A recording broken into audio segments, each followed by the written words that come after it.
The business started in 1948 by my father. We were living in Bathurst at the time. He had a rural supplies and machinery business, and one of the agencies he had was the Lightburn concrete mixer. Before ready-mix concrete and after the war, everybody wanted to pour concrete for their houses and foundations and things. And they kept on asking him to borrow it. And he said, "No, I won't lend it to you, but I'll hire it to you." And that was the start of our hire business. We moved to Sydney in 1951, and he restarted the business from there. And I certainly remember times with him.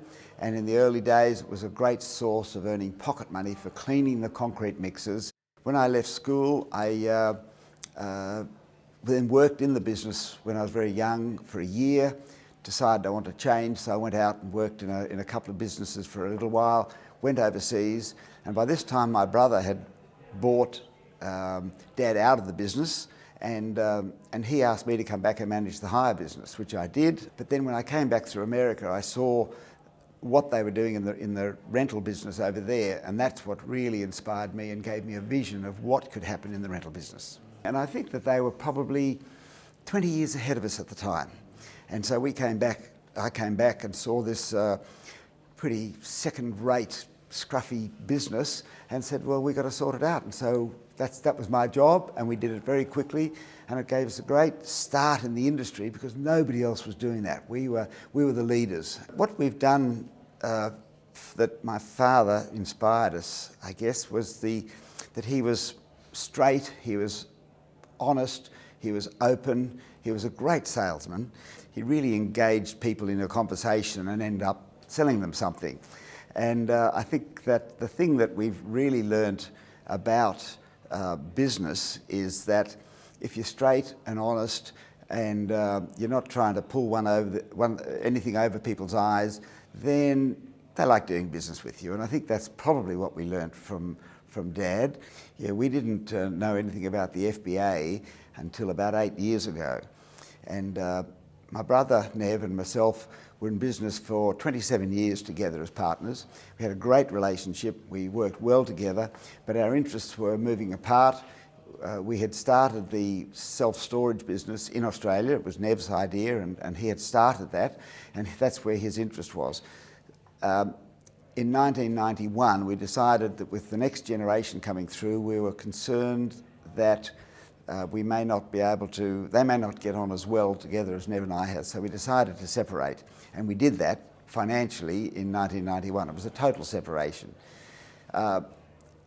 If we had known about the FBA at that time, I wonder whether that might have been different. It might have been that we could see the big picture about the family sticking together and growing both businesses side by side and doing both well.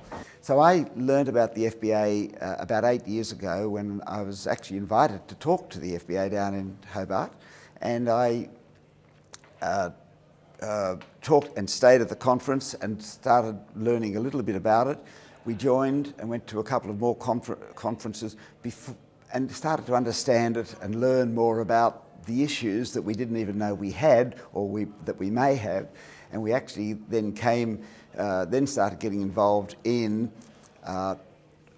we had developed a process of identifying our values, which we did, and that was a couple of year process as a family. Then we developed our Kennards family charter, and that was a 2-year process to develop that, and I think we're up to version 8 or 9 now to where we're reasonably happy with it. We then developed a deed of family arrangement, which is a formal legal document about any changes in ownership that may occur. So we've gone through quite a structure to get to the stage where we think that we've got a fairly good set of documents and understanding between all members of the family as to where we are and where we'll be in the future and how to handle issues that might come up in the future. Our priorities in FBA over the next few years are to certainly make sure the government knows us and hears us, but we also we have some ambitions within the FBA itself to grow to multiply, I think, the number of members we have. We're growing substantially at the moment. FBA is in good shape. We have a wonderful group of executive officers that are doing a fantastic job. As an organisation, we need to just grow. And we're doing that, first of all, by aggressive marketing and adding members, but we're doing it also by adding a lot of services and support for them. So we've got a whole educational stream now of services for them, and that's really proving popular. The director's course, the leadership course, the strategic management course. There's a number of courses like that. We've got an academic stream now where we're encouraging academics to write papers, and we've just had a symposium which was very successful. We're just really providing more and more services to members. Our forums group is a fantastic FBA forums. It's just so good for members. I have 2 sons in them and they just love it. They get so much out of it, and I can see them maturing and developing by being in the forums group. The forums group itself is growing as a big part of FBA. And of course the annual conference, well, that's just so good. And this year we've got the biggest ever in Western Australia. It just shows that I think people are really getting so much benefit from the fantastic speakers that we're having and fantastic seminars that we're having at the conference.